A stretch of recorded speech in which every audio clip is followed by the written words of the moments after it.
once in a while, someone discovers something that changes our lives and creates a multi-billion-dollar industry, from the telephone to television, aircraft to spacecraft, from AC to the PC. What's changing our lives now is the Internet. In the cyber economy, a few companies have already established strong brand identities with names such as Yahoo or InfoSeek or Netscape. Others have quietly captured niche markets that promise strong, sustained growth. For example, Fort Lauderdale-based Sportsline. Sportsline delivers sports information over the Internet. Although less than 2 years old, Sportsline has caught the attention of major backers and last month joined forces with CBS, the network acquiring 22% of Sportsline with the option to raise its stake to a third. That 5-year deal valued at $100 million. Today, we introduce you to this young competitor that just might have what it takes.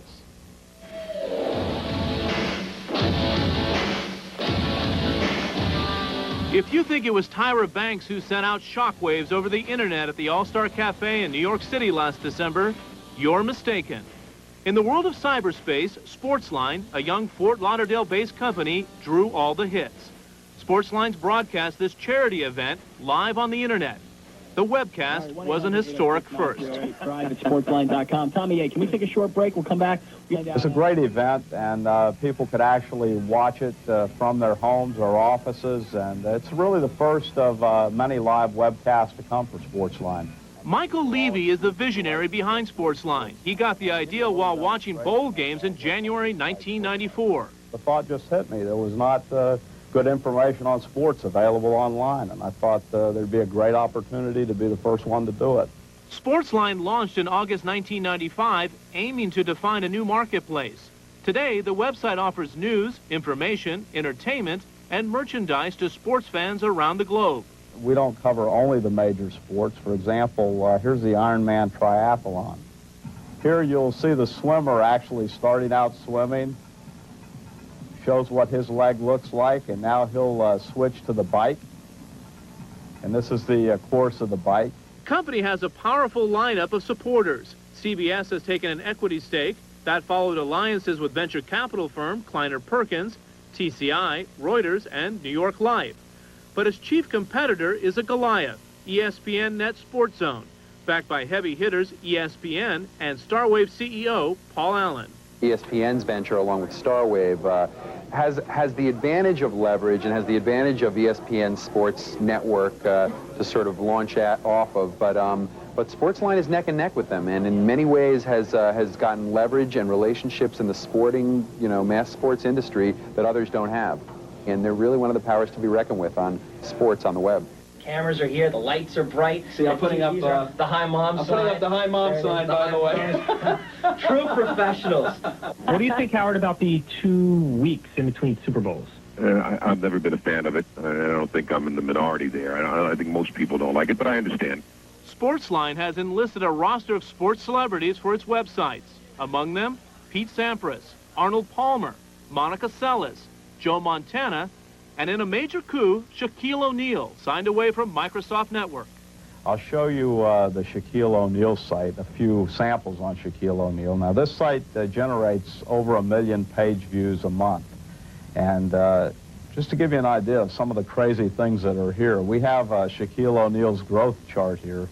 But if you'd like to see the progress Shaquille made in growing up, we have a nice little chart that illustrates that. You can see Shaq as he matures to the present day. Sportsline's business model focuses on 3 primary sources of revenue. Advertising on its web pages accounts for 2/3 of the bottom line, with the rest coming from subscriptions and merchandise. Traditionally, the advertisers that we're bringing to Sportsline are the same ones that are spending over $4.5 billion annually in sports television. And so these advertisers, the same ones that are advertising in the middle of football games and baseball games and hockey games, are coming to Sportsline. Some of them have relationships with athletes. A good example of that would be Shaquille O'Neal. When we bring Pepsi in as a sponsor for the Shaquille O'Neal site, we charge them based on the number of page views that would be seen on that site. And typically a sponsor will buy advertising based on 1 million page views per month. To stay competitive, Sportsline does its own advertising, promoting its sports website You guessed it, on the internet. We're one of the largest advertisers on the internet. We have about 50 million banner ads a month that we place on other sites on the internet, search engines and other major websites like Netscape and Microsoft. And we target these banners to sports fans, and those banners bring people directly to the Sportsline site. But in a corporate world that is profit-driven, Sportsline comes up short, at least for now. Despite rising revenues, Levy projects first profits not before 1998. A public offering is also being considered. Yet Sportsline is at the dawn of a new medium, and to make it succeed, Levy calls on his most valuable assets. I think the real success of Sportsline has been in the right selection of the people who work here.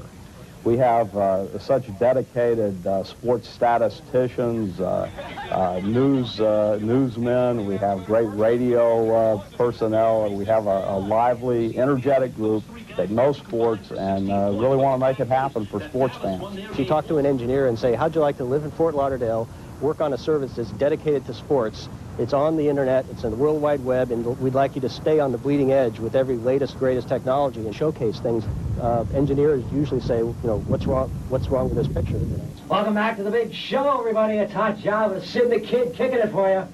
What you see now is the Sportsline blimp. Now, this is a virtual blimp right now, but in the future, we'd like to see a real Sportsline blimp that hovers over some of the great sports events in America. Mike Levy hopes Sportsline will one day have the name brand recognition of ESPN or Sports Illustrated. Sportsline employees liken their young company to HBO in the early days of cable television, and after their alliance with CBS, it looks as though they could become very successful indeed.